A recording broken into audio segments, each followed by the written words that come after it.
خیرکم من تعلم القرآن وعلمہ، تم میں سے بہترین شخص وہ ہے جو قرآن سیکھے اور سکھائے۔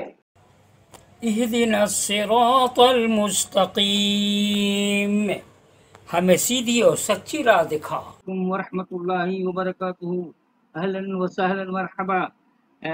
حافظ عبدالوہاب آپ کے ساتھ اللہ کے فضل و کرم سے آج آپ لوگوں کے سامنے سورہ ابراہیم کی تلاوت کر رہا ہوں۔ یہ آخری رکوع ہے، یعنی آج سورہ ابراہیم مکمل کر لیں گے ہم لوگ انشاءاللہ تعالی۔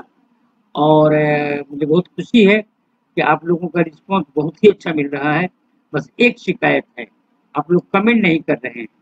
میں جیسے ویڈیو ڈال رہا ہوں تو آدھے گھنٹے میں 1 گھنٹے میں مجھے لگتا ہے کہ 10-20 لوگ اس کو سن لے رہے ہیں۔ تھوڑا سا وقت نکالیے اور سبسکرائب کیجیے اور شیئر کیجیے تاکہ مجھے بھی خوشی ہو اور میں بھی آپ کا کمنٹ سن کر کے دیکھ کر کے مجھے بھی کچھ حوصلہ ملے۔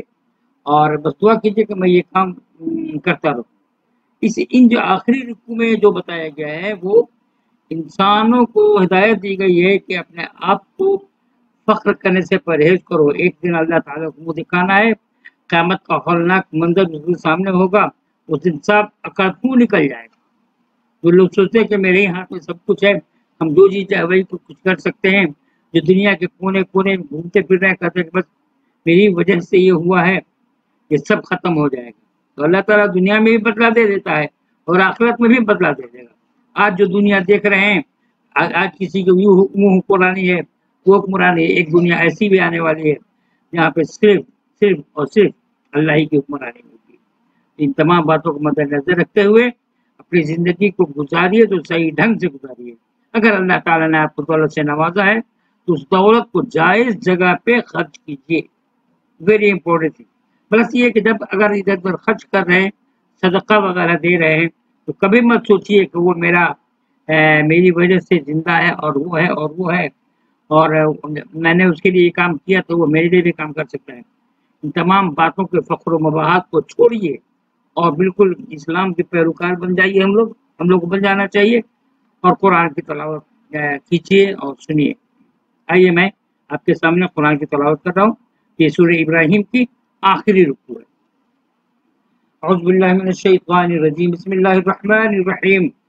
وَلَا تَحْسَبَنَّ اللَّهَ غَافِلًا عَمَّا يَعْمَلُ الظَّالِمُونَ إِنَّمَا يُؤَخِّرُهُمْ لِيَوْمٍ تَشْخَصُ فِيهِ الْأَبْصَارُ إِنَّمَا يُؤَخِّرُهُمْ لِيَوْمٍ تَشْخَصُ فِيهِ الْأَبْصَارُ مُهْطِعِينَ مُقْنِعِي رُءُوسِهِمْ لَا يَرْتَدُّ إِلَيْهِمْ طَرْفُهُمْ وَأَفْئِدَتُهُمْ هَوَاءٌ۔ ترجمہ کر رہا ہوں۔ اور ہرگز مت خیال کرو کہ اللہ اس سے بے خبر ہے جو ظالم لوگ کر رہے ہیں۔ وہ ان کو اس دن کے لیے ڈھیل دے رہا ہے جس دن آنکھیں پتھرا جائیں گی، وہ سر اٹھائے ہوئے بھاگ رہے ہوں گے، ان کی نظر ان کی طرف ہٹ کر نہ آئے گی اور ان کے دل بدحواس ہوں گے۔ تفسیر دیکھتے ہیں۔ آدمی کے سامنے حق آتا ہے تو اس کا مخالف بن کر کھڑا ہو جاتا ہے۔ وہ اس کے مقابلے میں ایسی بے خوفی کا مظاہرہ کرتا ہے جیسے کہ اس سے زیادہ بہادر دنیا میں اور کوئی نہیں۔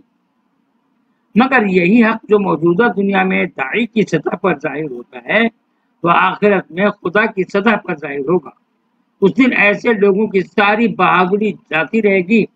آخرت کا ہولناک منظر دیکھ کر ان کا یہ حال ہوگا کہ جب ان کی نگاہیں اٹھیں گی تو اٹھی کی اٹھی رہ جائیں گی، پلک جھپکنے کی نوبت بھی نہ آئے گی۔ وہ سر اٹھائے ہوئے تیزی سے میدان حشر کی طرف بھاگ رہے ہوں گے اور ان کے دل دہشت کی وجہ سے اڑ رہے ہوں گے۔ آئیے قرآن کی تلاوت کرتا ہوں۔ وَأَنذِرِ النَّاسَ يَوْمَ يَأْتِيهِمُ الْعَذَابُ فَيَقُولُ الَّذِينَ ظَلَمُوا رَبَّنَا أَخِّرْنَا إِلَى أَجَلٍ قَرِيبٍ نُجِبْ دَعْوَتَكَ وَنَتَّبِعُ الرُّسُلَ أَوَلَمْ تَكُونُوا أَقْسَمْتُم مِّن قَبْلُ مَا لَكُم مِّن زَوَالٍ وَسَكَنْتُمْ فِي مَسَاكِنِ الَّذِينَ ظَلَمُوا أَنفُسَهُمْ وَتَبَيَّنَ لَكُمْ كَيْفَ فَعَلْنَا بِهِمْ وَضَرَبْنَا لَكُمُ الْأَمْثَالَ وَقَدْ مَكَرُوا مَكْرَهُمْ وَعِندَ اللَّهِ مَكْرُهُمْ وَإِنْ كَانَ مَكْرُهُمْ لتزول منه الجبال۔ ترجمہ دیکھتے ہیں، مکروہ فریب کی باتیں جو دنیا والے مکروہ فریب کرتے رہتے ہیں، اور لوگوں کو اس دن سے ڈرا دو جس دن ان پر عذاب آئے گا۔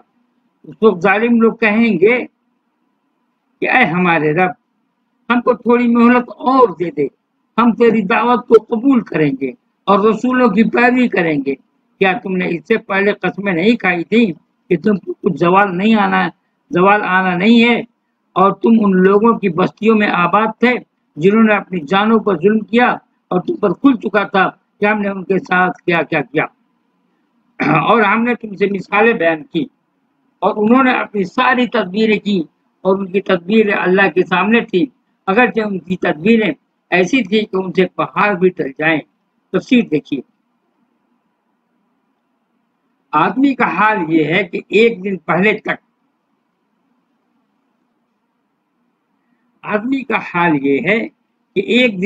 تک بھی وہ اپنے انجام کا احساس نہیں کرتا۔ اس کو اگر کوئی قوت یا حیثیت حاصل ہو تو وہ اس طرح کرتا ہے گویا کہ اس کی حیثیت کبھی اسے چھیننے والی نہیں ہے۔ وہ خدا کی دعوت کو ٹھکراتا ہے اور بھول جاتا ہے کہ وہ جن چیزوں کے بل پر اس کو ٹھکرا رہا ہے وہ سب خدا ہی کی دی ہوئی ہے۔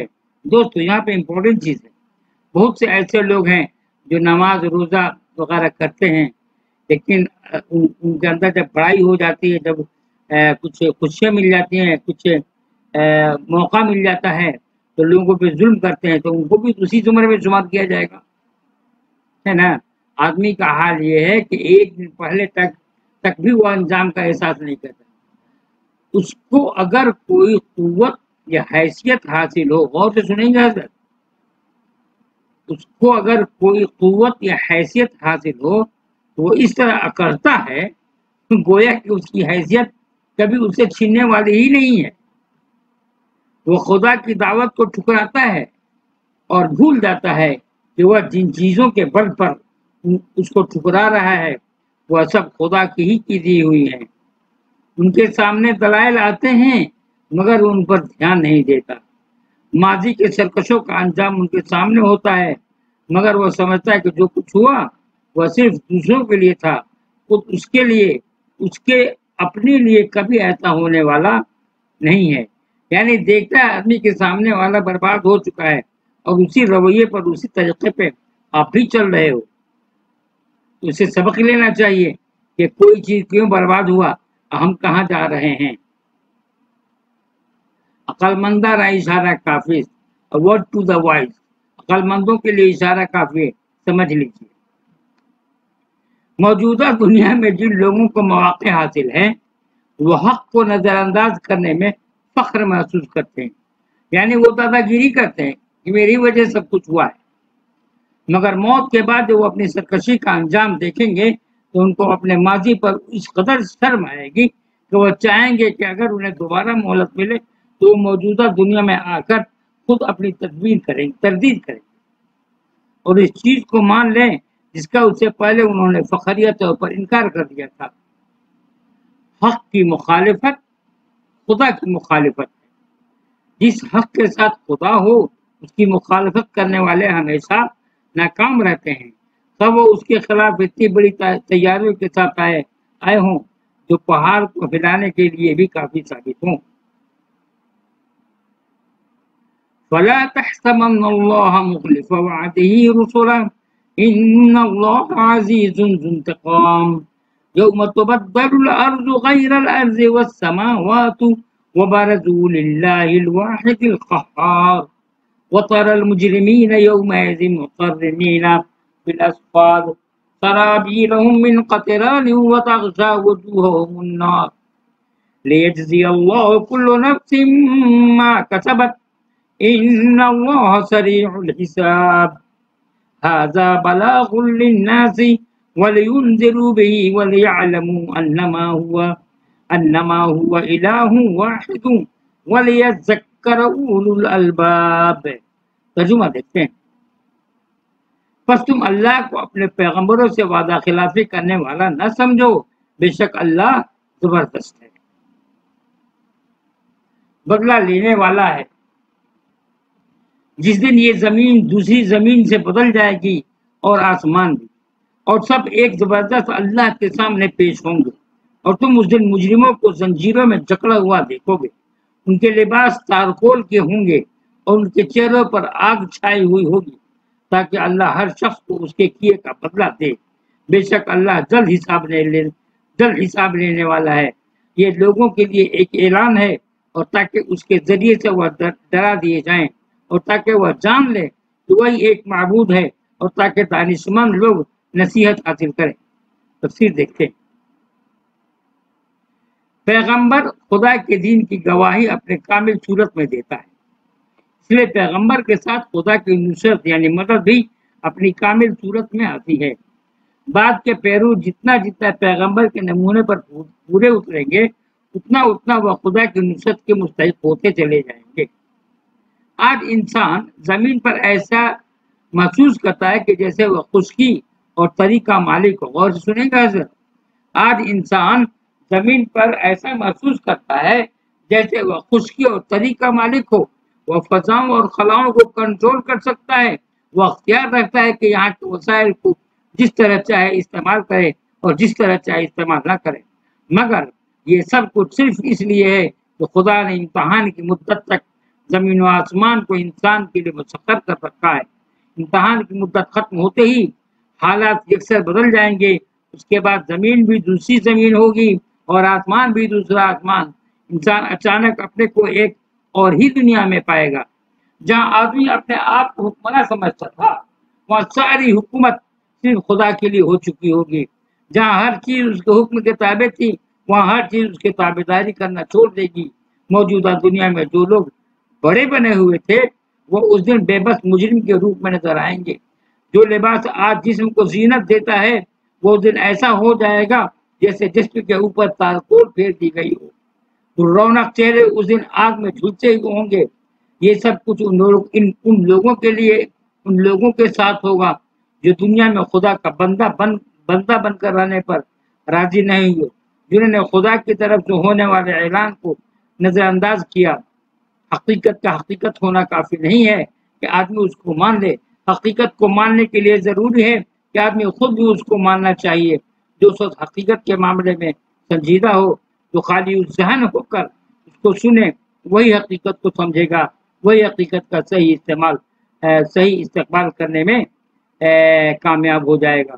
اب اس کے بعد یہ سورہ ختم ہو چکا ہے۔ کل انشاءاللہ تعالیٰ آپ کے سامنے سورۃ الحجر ہے۔ یہ سورۃ الحجر 14واں پارہ میں ہے۔ بار کر مکمل ہوگا، سورہ ابراہیم مکمل ہوگا اللہ کے فضل و کرم سے، بس دعاؤں کی درخواست ہے۔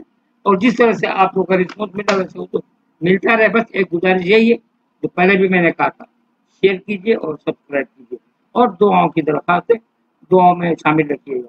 السلام علیکم ورحمۃ اللہ وبرکاتہ۔